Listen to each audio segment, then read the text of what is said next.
my life. I want a reason to get up in the morning. I want to do more in my life than eat and sleep and go play baseball. I mean, there has to be more. There has to be a bigger reason that I'm here, okay? We all have a free will. That is the only common thread between all human beings from all time. Why? Why did God give us only that? To make the choice. He gave us this whole life, this instant, to choose. Where do we want to go forever? Okay? God is love. He does not want to force us to be with Him for eternity. He wants to give us a chance to either choose to be with Him or not. And He's given us this life, this blink in eternity's eye, to decide. Again, there is a God and I'm not Him. That is the most profound statement. Because think about how we live in our life. Think about how we live as Catholics. And it's so important. I want to repeat that line. There is a God. And I'm not Him. There is a God. And I'm not Him. Good. Anymore.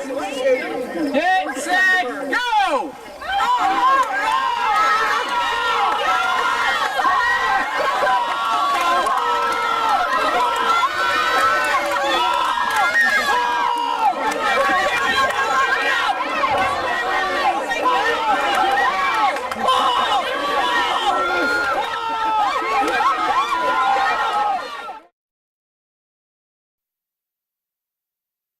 So in my dad's prayer group, he also said, find the Holy Spirit in other people and talk to the Holy Spirit. Find God in other people and connect with them in that way.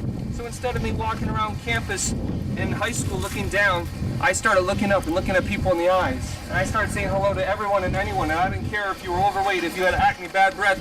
I didn't care if you were dumb. I didn't care if you were smart. I didn't care if you were a jock. It didn't matter.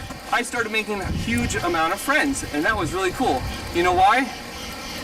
Why, Rob? Do you know why? Why, Rob? Okay, just making sure you're still with me. Yeah. Because I had God on my side. God created the universe. He's all intelligent, all knowing, all loving. He sent Jesus to die for me, etc. Why would I care what people think of me? That's so stupid, isn't it? Hey!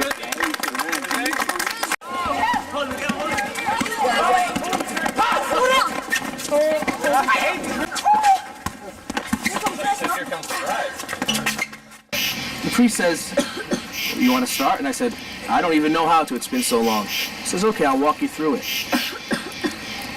And as he's walking me through it, and as I start confessing my sins, something strange happened. Although I could see this priest physically, like I'm seeing all of you now, I knew it wasn't a priest I was talking to. I knew it wasn't a human person. I knew it was Jesus Christ. I knew beyond a shadow of a doubt I was sitting in the presence of the living God. And I just started crying. And the priest himself started crying as well. And I knew that that was Jesus on the cross saying, I've waited all this time for you. From all eternity, I've loved you, and I've waited for you. And I lived my sacrifice for you. And my whole life changed at that moment. I walked out of that confessional a completely different person. And when he was betrayed, he took bread and gave thanks and praise. He broke the bread, gave it to his disciples, and said, take this, all of you, and eat it. This is my body, which will be given up for you.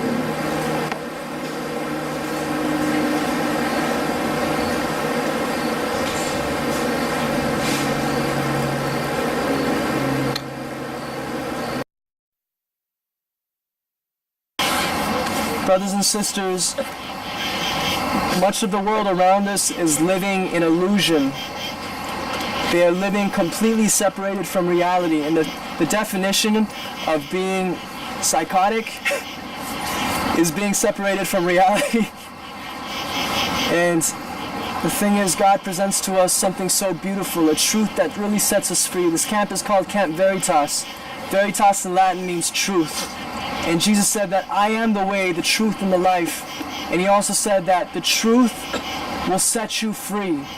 The truth of who you really are, the truth of who really God is, and the truth of what he has in store for us.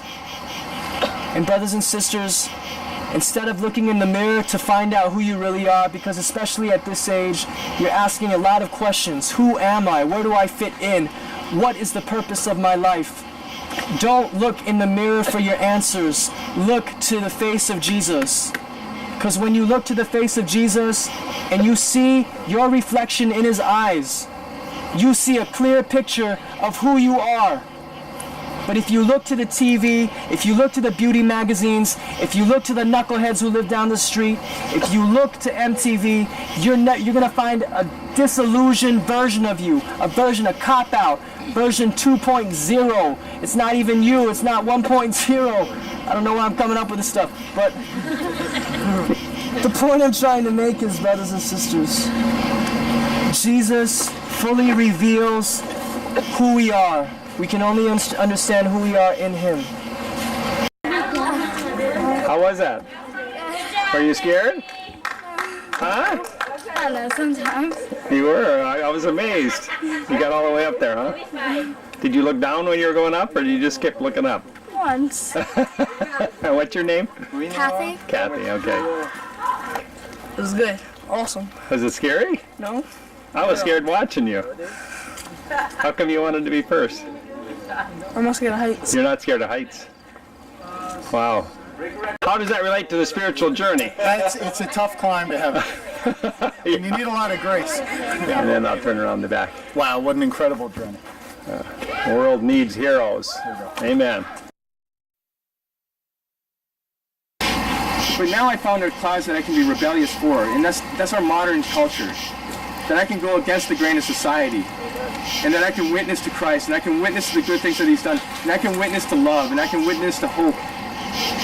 And there's peace, there's joy.